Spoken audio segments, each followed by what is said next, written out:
Halo semuanya, Assalamualaikum warahmatullahi wabarakatuh. Salam sejahtera bagi kita semuanya. Berjumpa lagi dengan saya Haris, masih di channel YouTube Ahmad Riz Effendi. Bapak Ibu sekalian, kita melanjutkan terkait tanya jawab seputar survei DTSEN atau uji petik DTSEN, Data Tunggal Sosial dan Ekonomi Nasional.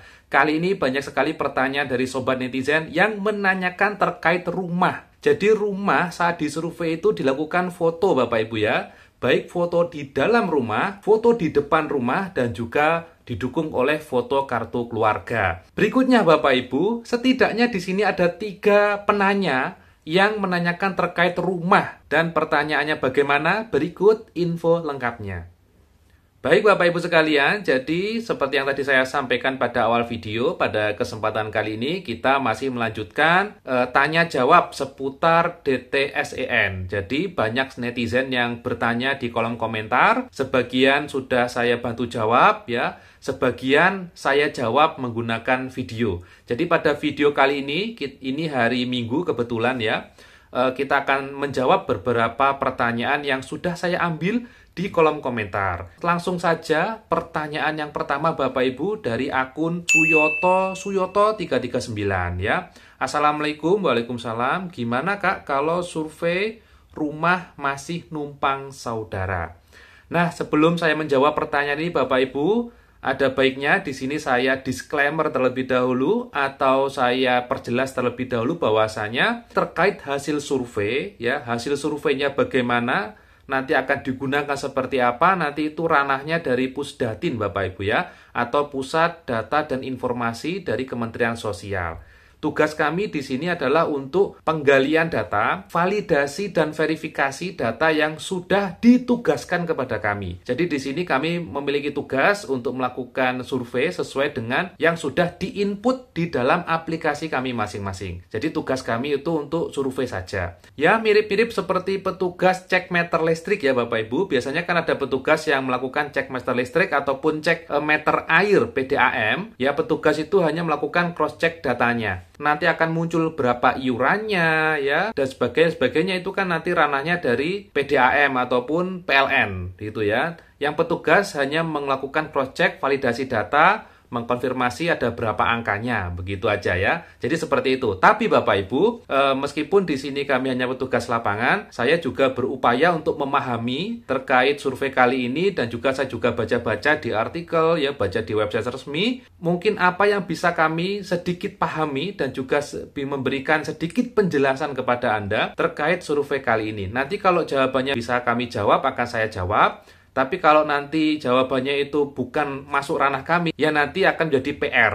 Karena nanti bagaimanapun juga pertanyaan-pertanyaan yang masuk itu bisa kami jawab sepenuhnya kalau nanti sudah dilakukan penyaluran tahap 2. Karena nanti kalau sudah ada penyaluran tahap 2 akan ketemu, oh kemarin disurvei itu masuk apa tidak ya. Yang kemarin mampu, yang disurvei sudah mampu, tercoret atau tidak, nanti akan terjawab ketika nanti sudah dilakukan proses penyaluran tahap 2, sehingga nanti saya pribadi bisa melakukan analisa data. Intinya begitu Bapak Ibu ya. Tapi secara umum kita akan coba lihat pertanyaan-pertanyaan di netizen. Jadi yang pertanyaan pertama dari Suyoto 339. Assalamualaikum, gimana Kak kalau survei rumah masih numpang saudara? Ya tidak apa-apa Pak, malah bagus. Jadi kalau memang numpang ya dijelaskan, karena di pertanyaan survei itu ada beberapa pertanyaan. Apakah rumah ini milik sendiri ataukah kontrak dan lain sebagainya, itu ada pertanyaannya. Sehingga dijawab seadanya ya, dijawab sesuai dengan kenyataan gitu ya.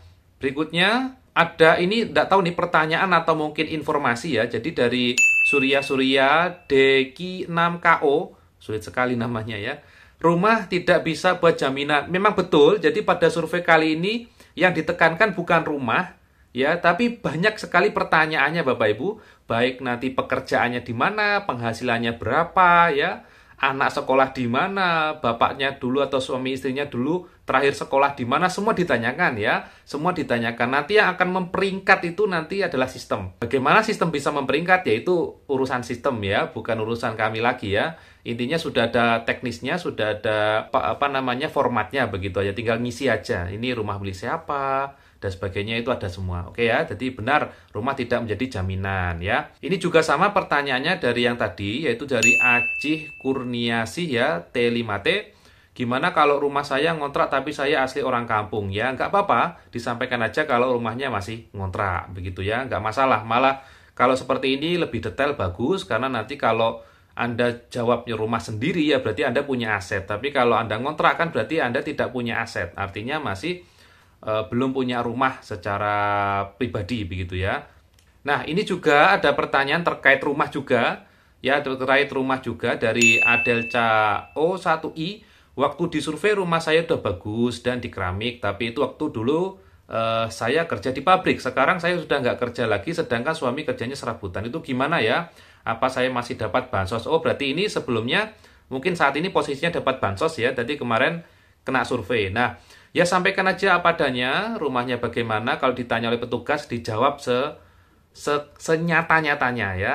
Kalau kenyataannya memang nggak kerja, disampaikan aja. Karena di situ nanti tiap individu akan ada pertanyaan. Sekarang kerja di mana? Penghasilannya berapa ya? Kalau sekarang posisinya nggak kerja, disampaikan aja sekarang tidak kerja ya, begitu ya. Tapi jangan bohong Bapak Ibu ya, kalau memang nggak kerja, dia nggak kerja. Cuma di sini masalahnya kalau sekarang Bapak Ibu nggak kerja, kalau kemarin pegawai di pabrik karyawan gitu ya, di kartu KK-nya Bapak Ibu silakan diupdate juga. Jangan yang kemarin kerja itu statusnya karyawan swasta, tapi sekarang nggak kerja statusnya masih tetap karyawan swasta. Lah itu akan bermasalah. Jadi kalau sekarang posisinya memang tidak bekerja atau sekarang jadi buruh harian lepas, kartu KK-nya silakan diupdate juga. Segera diupdate ya. Karena itu nanti akan sedikit banyak ada pengaruhnya Bapak Ibu. Nah, ini masuk ke pertanyaan yang lain ya. Tadi terkait rumah ada 4 pertanyaan yang menyangkut rumah. Sekarang pertanyaan lain dari Nova Viana Sari ya, 5932. Saya Bu Samsia, belum pernah dapat bansos atau PKH, tapi kemarin saya sudah disurvei apakah saya bisa dapat. Semoga saja. Ya, bisa dapat atau tidaknya kami belum bisa memastikan karena hasil surveinya masih akan digunakan nanti di tahap 2. Nanti kita cek di tahap 2 yang kemarin disurvei, ya kita akan coba cek apakah masuk atau bagaimana ya. Jadi ini masih belum bisa kami jawab, ini masih sulit karena nanti cair tidaknya, dapat tidaknya itu bukan ranah petugas Bapak Ibu, nanti ranahnya dari langsung pusat ya, dari Pusdatin Kementerian Sosial ya. Jadi bukan dari kami.